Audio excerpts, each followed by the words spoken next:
Hi കൂട്ടുകാരെ, daily വോമിങ്ങിൻ്റെ ഇന്നത്തെ കുഞ്ഞു വീഡിയോ ആയിട്ട് വീണ്ടും ഞാൻ വന്നിട്ടുണ്ട്. അപ്പോൾ ഇന്നത്തെ നമ്മുടെ വീഡിയോ എന്താണെന്ന് വെച്ചാൽ എൻ്റെ മുറ്റത്തെ എൻ്റെ കോവൽ ഞാൻ ഒന്നരാടൻ വിളവെടുക്കുന്ന എൻ്റെ കോവലാണ്. അപ്പോൾ മഴയൊക്കെ ആയി കഴിയുമ്പോൾ നമ്മുടെ കോവയ്ക്കൊക്കെ ഉണ്ടാകുന്നൊരു പ്രത്യേക രോഗമാണ് ഇതിന് ഈച്ച കുത്തി ഇതിൻ്റെ കായൊക്കെ ഏകദേശം ഒരു വികൃതമായി നമുക്ക് ഉപയോഗിക്കാൻ പറ്റാത്ത രീതിയിലാകുക.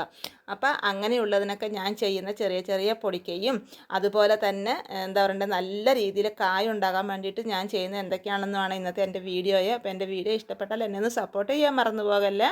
അപ്പോൾ നമുക്ക് പെട്ടെന്ന് നമ്മുടെ വീഡിയോയിലിട്ട് പോയാലോ.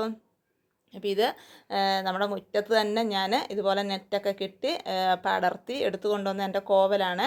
അപ്പോൾ കെമിക്കലോ രാസവളങ്ങളോ ഒന്നും ചേർക്കാതെ തന്നെ നമ്മുടെ ജൈവ രീതിയിലുള്ള വളങ്ങളൊക്കെ ഇട്ട് ഞാൻ ഒന്നരാടൻ വിളവെടുക്കുന്ന നമ്മുടെ കോവൽ. അപ്പോൾ എന്താണെന്ന് വെച്ച് കഴിഞ്ഞാൽ ഞാൻ ഇതിനാണേലും നല്ല രീതിയിൽ കായ്പിടുത്തം ഉണ്ടാകാനൊക്കെ വേണ്ടിയിട്ട് നമുക്ക് നമ്മുടെ പന്തൽ നിറയെ ഇലകൾ തിങ്ങി നിറഞ്ഞ ഇലയുണ്ടെങ്കിൽ നമുക്ക് കായ കുറവായിരിക്കും. അപ്പോൾ അങ്ങനെയൊക്കെ നിറച്ച് ഇലകൾ വരുമ്പോഴൊക്കെ ഞാൻ എന്ത് ചെയ്യുമെന്ന് ചോദിച്ചാൽ അതിൻ്റെ ഇടയ്ക്കിടയ്ക്കുന്ന് കുറേ ഇലകൾ പഴുത്തതും അതുപോലെ പച്ചയാണേലും മൂത്ത ഇലകളൊക്കെ ഉണ്ടല്ലോ, അങ്ങനെയുള്ള ഇലകളൊക്കെ ഞാൻ ഇടയ്ക്കിടയ്ക്ക് നുള്ളിക്കളയുവേ. അപ്പോൾ ഇത് ഇലകൾ ഇങ്ങനെ തിങ്ങി നിറഞ്ഞ് നിൽക്കുവാണെങ്കിൽ നമുക്ക് കാ കുറവായിരിക്കും. അപ്പം ഞാൻ അങ്ങനെയൊക്കെ ചെയ്യുവേ. അതുപോലെ പഴുത്ത ഇലകളുണ്ടെങ്കിൽ ആ പഴുത്ത ഇലയും ഉണങ്ങിയ ഇലയും ഒക്കെ ഇതുപോലെ ഇടയ്ക്ക് വെക്കുന്ന ഒന്നരാടം ദിവസങ്ങളിൽ ഞാൻ ഇതെല്ലാം ഇങ്ങനെ നുള്ളിയെടുത്ത് കളയും. പിന്നെ എന്താണെന്ന് വെച്ചാൽ അങ്ങനെയൊക്കെ ചെയ്യുവാണെങ്കിൽ നിറച്ച് കായ ഉണ്ടാവും. പിന്നെ എന്താ ചെയ്യേണ്ടതെന്ന് ചോദിച്ചു കഴിഞ്ഞാൽ നമ്മുടെ ഇതിൻ്റെ അറ്റം, അതായത് നമ്മൾ ഈ കോവൽ വള്ളിയുടെ അറ്റം നമ്മളൊന്ന് നുള്ളിക്കളയുവാണെങ്കിൽ ഇടയ്ക്കുന്ന് നല്ല കമ്പുകളൊക്കെ പൊട്ടി കിളിർത്തിട്ട് നല്ല രീതിയിൽ പൂവും കായും ഒക്കെ ഉണ്ടാവുക. അതുപോലെ തന്നെ ഒരുപാട് കമ്പുകൾ ഉണ്ടാവുകയും ചെയ്യും. ആ കമ്പുകളിലെല്ലാം നമുക്ക് ഇതുപോലെ പൂവും കായും ഉണ്ടാവുകയും ചെയ്യും. അങ്ങനെ ഞാൻ ഇടയ്ക്കിടയ്ക്ക് ചെയ്ത് കൊടുക്കുമായിരുന്നേ. പിന്നെ നമ്മൾ ചുവട്ടിലാണെങ്കിൽ ഇടയ്ക്കിടയ്ക്ക് നല്ല രീതിയിൽ മണ്ണൊക്കെ ഇളക്കി നല്ല പൊട്ടാഷ് വളങ്ങളൊക്കെ ഇട്ട് കൊടുക്കുക. പിന്നെ എന്താണെന്ന് വെച്ചാൽ നല്ല വേനൽക്കാലത്തൊക്കെ ആണെങ്കിലും നമ്മൾ ചകിരിയൊക്കെ അതിൻ്റെ ചുവട്ടിലൊന്ന് കമത്തി വെച്ച് കൊടുത്താൽ എന്നിട്ട് നനച്ച് കൊടുക്കുകയാണെങ്കിൽ നല്ലതാണ്. അപ്പോൾ ഇത് കണ്ടോ, എൻ്റെ കോവലിൻ്റെ അറ്റം നമ്മുടെ പന്തലിൻ്റെ ഏറ്റവും അറ്റത്തായിട്ടെത്തിയ വള്ളികളാണ്. അപ്പോൾ ഇതിനി ഇങ്ങനെ കിടന്ന് തൂങ്ങിക്കിടന്നാൽ അത് അതിൻ്റെ അറ്റം മുരടിച്ച് പോകുന്നത് പോലെ തന്നെ നമ്മുടെ നമ്മുടെ എന്താ പറയണ്ടേ കോവലിൻ്റെ ബാക്കി വള്ളികൾ മുരടിച്ച് പോകും. അപ്പം ഞാൻ ഇതുപോലെ അതിൻ്റെ അറ്റം ഒന്ന് കണ്ടിച്ച് കളയുവേ.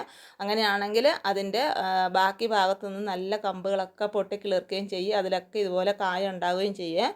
അപ്പോൾ ഇങ്ങനെയൊക്കെ നമ്മൾ ചെയ്യുവാണെങ്കിൽ മഴക്കാലത്തൊക്കെ ആണെങ്കിലും നമുക്ക് നമ്മുടെ ആവശ്യത്തിന് ഒരുപാടൊന്നും കിട്ടിയില്ലെങ്കിലും നമ്മുടെ ആവശ്യത്തിന് നമുക്ക് പറിക്കാം. അപ്പോൾ ഇത് കണ്ടോ, ഇതിലൊന്നും അങ്ങനെ ഇപ്പോൾ ഈച്ച കുത്തിയിട്ടൊന്നുമില്ല. അപ്പം ഞാൻ ഇതിനിടയ്ക്കിടയ്ക്ക് എന്താ ചെയ്യുകയെന്ന് ചോദിച്ചു കഴിഞ്ഞാൽ നമ്മുടെ വേപ്പെണ്ണ മിശ്രിതം ഉണ്ടല്ലോ, വേപ്പെണ്ണ വെളുത്തുള്ളി മിശ്രിതം ഇടയ്ക്കിടയ്ക്ക് സ്പ്രേ ചെയ്ത് കൊടുക്കുക.